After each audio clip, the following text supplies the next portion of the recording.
Hey there, and welcome to the deep dive. Today we're cutting through the noise surrounding a really critical escalation in the Middle East. A big one. Yeah, we pulled together quite a stack of sources, news articles, some deep research, our own notes as well. And our mission, really, for this deep dive is to unpack these recent U.S. airstrikes on Iran. Right. We want to get beyond just the headlines, understand the precise what and how of the operation, but maybe more importantly, wrestle with that crucial what next? What could this mean for the region? It's absolutely a moment that, well, it demands our attention. Our sources really underscore this isn't just a military action in isolation. It carries some pretty profound implications, not just for stability there, but for, global security, even the world economy. The Yeah. ripples could spread quite far. Exactly. And what we're aiming for here is to give you a really comprehensive but still, digestible understanding of this. It's evolving fast. We'll get into some surprising details about the operation itself, look at the different global reactions, some expected, maybe some less so, and explore those potential far-reaching consequences. Let's dig in. Okay, so starting with the what.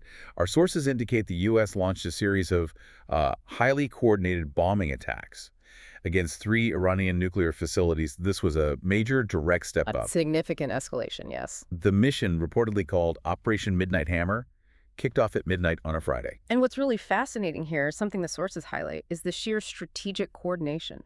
I mean, we're talking B-2 stealth bombers taking off from an Air Force base near Kansas City, Missouri. Stealth bombers, that signals something specific, doesn't it? It does. Deploying B-2s isn't just about power. It signals a high-confidence, pre-planned operation designed to strike deep, decisively, with minimal risk to your own forces. Some sources say a few bombers flew west, maybe as decoys. Ah, interesting. While the others flew east to hit the actual targets, Fordo and Natanz.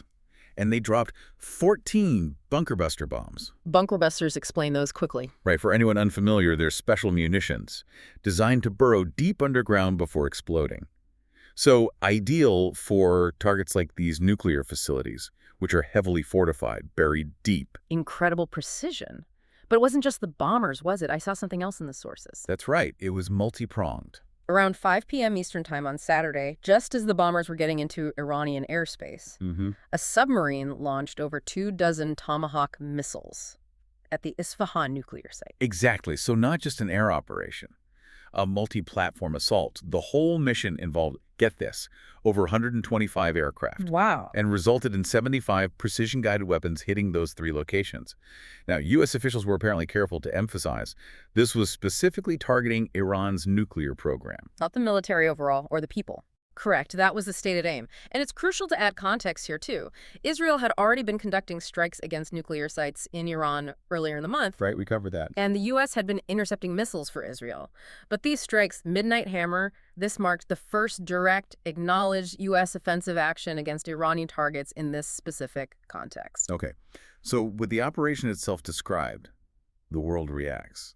Yeah. How did nations respond to, well, such a significant escalation? Let's start in Iran itself. Unsurprisingly, Iran's foreign minister, Abbas Araghchi, was fast and very clear in his condemnation. He called the U.S. operation an outrageous, grave, and unprecedented violation of the UN Charter and international law. Pretty strong language. Very strong. He stated Washington was solely and fully responsible for the dangerous consequences and implications, and crucially reserved all options to defend Iran's security interests. So basically signaling they view this as an act of war and retaliation's on the table. That's the clear message, yeah. And then a totally different reaction from Israel, as you'd expect. Profoundly different, yes. Our sources show Prime Minister Netanyahu quickly thanked the U.S., while the Knesset opposition leader, Yair Lapid, remarked the U.S. military made the world a safer place. Which highlights those deep regional fault lines, even if the reaction itself wasn't surprising. Definitely. Now, if we zoom out to the broader international picture, many European leaders had a more, let's say, tempered response. Trying to walk a line. Exactly. Still urging diplomacy between Iran, Israel, and the U.S. The U.K. Prime Minister, for example, acknowledged Iran can never be allowed to develop a nuclear weapon, but still urged continued negotiation. It reveals that delicate balancing act European powers are trying.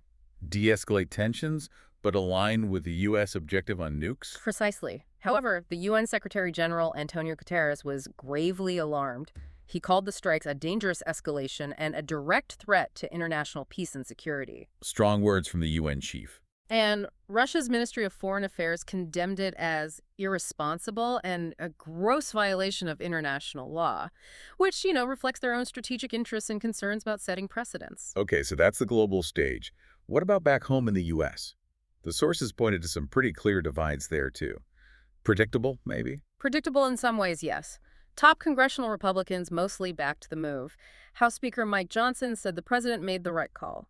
Senate Majority Leader John Thune emphasized Iran had rejected all diplomatic pathways. Reflecting that consistent hawkish stance on Iran from many Republicans. Right. But many Democrats expressed significant skepticism, and their concerns went right to the U.S. Constitution. The war powers issue. Exactly. Accusing the administration of sidestepping Congress, acting without explicit approval. Representative Jim Himes, top Democrat on House Intelligence, called it a clear violation of the Constitution, which gives Congress the power to declare war. And Senator Mark Kelly raised another point, that Iran wasn't an immediate threat before the strike, and now U.S. troops in the region are at greater risk. Which really brings up that enduring question, doesn't it? Presidential war powers versus congressional authority. A constitutional tension really pushed to the front by this strike. And interestingly, it wasn't purely partisan. No, that's a key point. Kentucky Republican Representative Thomas Massey also asserted Congress has the sole authority to authorize war, saying they should have been called back from vacation. Shows how those fundamental constitutional concerns can sometimes cut across party lines. It does indeed. Okay, so we have the operation details, the global reactions, the domestic debate. What does this all mean for Iran's nuclear program itself? What are the initial assessments? How effective was this? Well, the initial battle damage assessments, or BDAs, from the U.S. side, they indicate that all three sites, Fordo, Isfahan, and Natanz, sustained extremely severe damage and destruction. Extremely severe. That's the language used. And the IAEA, the UN's nuclear watchdog, independently confirmed the hits. Okay. However, the full extent of damage to that underground Fordo site, that wasn't immediately clear. It's very deeply fortified. Harder to assess from the outside. Exactly. And it's also worth noting, Natanz and Isfahan had already suffered some damage from those prior Israeli strikes we mentioned. Right, so isolating the specific impact of Midnight Hammer is tricky there. Makes it harder, yes. Now, here's where it gets complicated, based on what I read. Independent experts. Analyzing commercial satellite images. They told NPR that Iran's nuclear enterprise, despite the damage, is far from destroyed. Oh. And crucially, they likely still have significant stocks of highly enriched uranium. Which is the key component for weapons. Right. So the long-term impact on Iran's actual nuclear ambitions, maybe not so clear-cut. It feels very fluid. Very fluid. That's a good way to put it. One piece of, well, relatively positive news, perhaps. The IAEA confirmed Iranian authorities didn't report a jump in off-site radiation. Okay, that's And they didn't expect health impacts on people outside those three sites. So the big immediate question then is retaliation. Will Iran hit back? How? That's the massive open question, yes. Sources indicate U.S. forces are on extremely high alert, ready for any Iranian retaliation or proxy attacks. And they're taking precautions. Oh, yes. The State Department has apparently doubled emergency evacuation flights for American citizens leaving Israel, and they're evacuating non-essential staff from the U.S. Embassy in Lebanon. That shows how seriously they're taking the threat. And then there was this really provocative move. The president himself reportedly posted something online. Yes, floating the idea of regime change in Iran, asking, essentially, why wouldn't there be one if the current regime couldn't make Iran great again? Wow, that kind of rhetoric. It adds a whole other layer, doesn't it? It absolutely does. Another layer of complexity to an already combustible situation. It signals a potential long-term goal beyond just degrading nuclear capability. Which raises the stakes even higher. Considerably higher.